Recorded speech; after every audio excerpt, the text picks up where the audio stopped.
নমস্কার বন্ধুরা, বিনিতাস অ্যান্ড বিদিশাস কিচেনে সবাইকে স্বাগত। গোপালকে ভোগ নিবেদন করার জন্য খুব সহজেই আজকে বাড়িতে বানিয়ে নিচ্ছি ক্ষীরের সাজ। তো ফার্স্টে দুধ জাল দিয়ে ক্ষীরটাকে নেড়ে নেড়ে ভালো করে এরকমই ময়দার ডোয়ের মতন চটচটে বানিয়ে নিতে হবে। আর এখানে আমি বিভিন্ন টাইপের ছাঁচ নিয়ে নিয়েছি। আপনারা যে কোনো শেপের যে কোনো ডিজাইনের ছাঁচ নিতে পারেন। তো এগুলোকে আমি ভালো করে গরম জলে ধুয়ে এবার আমি ঘি মাখিয়ে নিচ্ছি।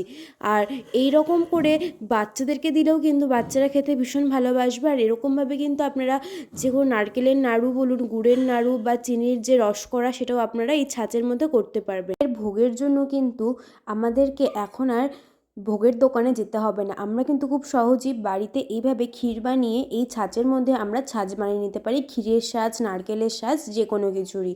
আর এই ছাঁচগুলো কিন্তু আমার দিদা দিয়েছিল। আমরা পুজোর মধ্যে দিদার বাড়িতে গেছিলাম, তখন দিদুনের এগুলো নতুনই ছিল, তো দিদুন আমাদেরকে দিয়ে দিল এগুলো। আর এখানে দুটো একটা আমার কর্তারও আছে, সে অত বছর আগেকার কর্তার সেই ছাঁচগুলো এখনও আমরা যত্ন করে রেখে দিয়েছি। আর দিদুনেরগুলো বেশ সুন্দর ছিল, তো তাই জন্য দিদুন বললো নিয়ে যেতে, তাই নিয়েও চলে আসলাম আমরা। ক্ষীরগুলো কিন্তু একদম শক্ত করে করলে কিন্তু করতে সুবিধা হবে। আর বারবার ঘি মাখানোর দরকার নেই ছাঁচে, একবার লাগালে অন্তত দুবার থেকে তিনবার করা যাবে। আর ছাঁচগুলো যখন বানাতে হবে তখন কিন্তু একটু মোটা করে নিতে হবে ক্ষীরটা, একটু বেশি পরিমাণে লাগে যাতে দেখতে সুন্দর হয় আর যাতে খুব সুন্দর করে ডিজাইনটা বোঝা যায়। আর আমরা এইভাবে প্রায় অনেকগুলো ছাঁচি বানিয়েছিলাম। আপনারা চাইলে নর্মাল এরকমভাবে ক্ষীর করে হাতে কিন্তু গোল গোল নাড়ুও করতে পারেন, যেটাকে আমরা গুড়ের নাড়ু বা রসকরা যেভাবে করে থাকি সেভাবে কিন্তু আপনারা নাড়ুও করতে পারেন। কিন্তু আমার নাড়ুর থেকে এইটা দেখতে বেশি ভালো লাগে বলে আমার এটা করতে বেশি ভালো লাগে।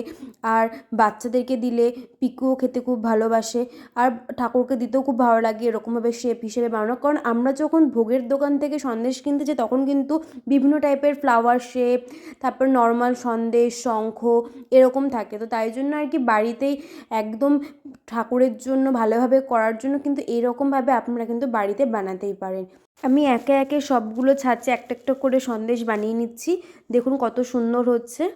আমাদের এই ভিডিওটা যদি আপনাদের ভালো লেগে থাকে বন্ধুরা, তাহলে অবশ্যই আপনাদের বন্ধুদের সাথে শেয়ার করে নেবেন যে কীভাবে বাড়িতেই ঠাকুরের জন্য সন্দেশ বানিয়ে নিতে পারবেন একদম পিওর দুধের।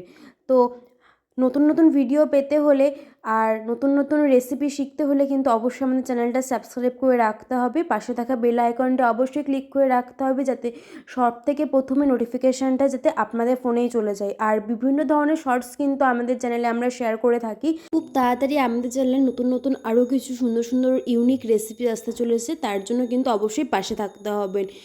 আজকের মতো এখানেই। নমস্কার, সবাই ভালো থাকবেন, সুস্থ থাকবেন।